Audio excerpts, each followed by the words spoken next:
Hi, I'm Josh from Gorilla Glue. Today I'm going to show you how to use Gorilla Super Glue.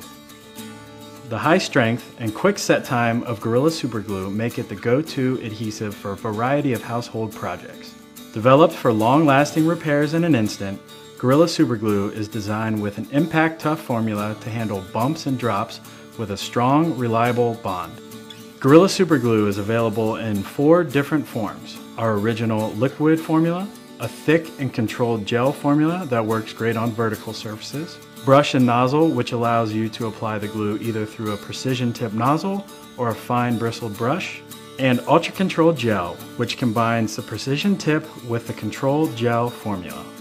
All varieties come with an anti-clog cap that keeps the glue from drying out, and they are versatile enough to bond plastic, wood, metal, ceramic, rubber, paper, and more.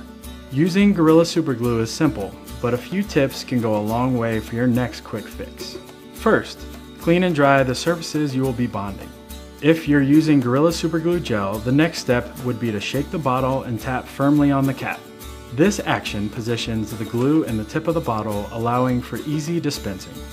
With Gorilla Super Glue brush and nozzle, twist off the top cap to use the nozzle or unscrew the entire top for the brush. When applying any Gorilla Super Glue, remember that you only need a small amount on one surface. We recommend 1 drop per square inch. Too much glue can actually cause a weakened bond. Press the 2 surfaces together firmly for about 10 to 45 seconds. For a full cure, allow the bond to remain undisturbed for 24 hours. Set time can vary based on the amount of glue and the type of surface glued. Once you are done with the project, cleanup is simple. Wipe off the nozzle or brush with a dry rag and replace the cap. Store in a cool, dry place where it is easily accessible for all your quick fixes. Thanks for watching. Check back for more Gorilla Tough tips and other project ideas.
Bye.